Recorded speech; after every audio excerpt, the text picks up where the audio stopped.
بے زبانی زباں نہ ہو جائے، ملکہ پکھراج۔ آپ بیتی۔ ترتیب فراز سید۔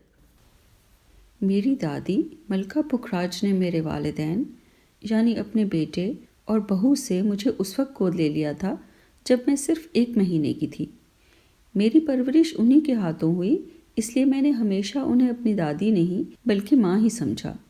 میں ان کو اس آپ بیتی پر کام کرتے ہوئے 18 سال تک دیکھتی رہی ہوں۔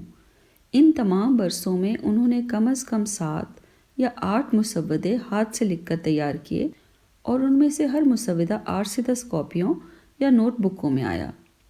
ہر بار نظر ثانی کرتے ہوئے وہ پورے مسودے کو شروع سے آخر تک لکھتی۔ برسوں پر محیط عرصے میں اس انتھک محنت کا مشاہدہ کرتے رہنے کے بعد میں اس وقت شدت جذبات سے مغلوب ہو گئی جب میری دادی نے اپنی آپ بیتی کا مکمل مسودہ اشاعت کے لیے مجھے سونپا۔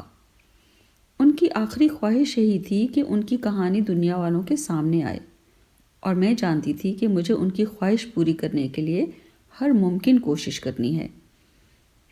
میرے لیے ان کی آپ بیتی صرف ان کی زندگی کی کہانی نہیں بلکہ ایک حوصلہ مند عورت کی، خاص کر ان کی نسل کی عورت کی آواز ہے جو اپنا سچ بیان کرنا چاہتی ہے۔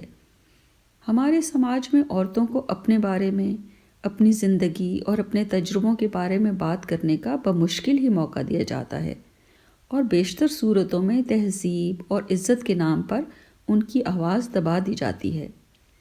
لہٰذا ایک عورت کی حیثیت سے میں نے اپنا فرض سمجھا کہ ملکہ پکھراج کی آپ بیتی کو شائع کراؤں۔ یہاں میں سب سے پہلے رضا کاظم کا شکریہ ادا کرنا چاہتی ہوں، جنہوں نے پہلی بار ملکہ پکھراج کی آپ بیتی کی ادبی اور تاریخی اہمیت کا احساس کیا۔ یہ انہی کی کوششوں کا نتیجہ تھا کہ اس کا انگریزی ترجمہ 2003 میں دہلی سے شائع ہوا۔ میں رادھا کمار کی ممنون ہوں جنہوں نے ہمیں سلیم کدوئی سے متعارف کرایا، جو ایک معروف تاریخ داں اور مصنف ہیں۔ کدوئی صاحب 2001 میں 3 مہینے کے لیے دہلی سے لاہور آئے اور ملکہ پکھراج کے ساتھ بیٹھ کر جاں فشانی سے آپ بیتی کے مسودے پر کام کرتے رہے۔ انہی گفتگوؤں کی بنیاد پر انہوں نے آپ بیتی کا انگریزی ترجمہ تیار کیا جو اصل سے نہایت قریب ہے۔ ملکہ پکھراج کی پیدائش 1912 کے لگ بھگ جموں میں ہوئی اور انہوں نے 4 فروری 2004 کو لاہور میں وفات پائی۔ وہ اپنی والدہ اور دیگر عزیزوں کے ہمراہ 1947 کی تقسیم سے پہلے لاہور منتقل ہو گئی تھیں، جہاں چند برس بعد انہوں نے سید شبیر حسین سے شادی کی۔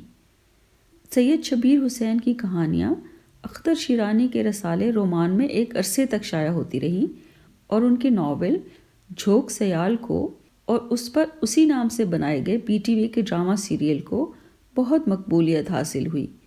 انہوں نے 1968 میں انتقال کیا۔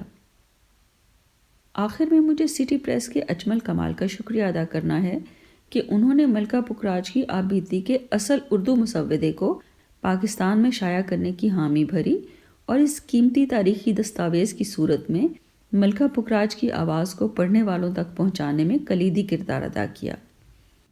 فراز سید۔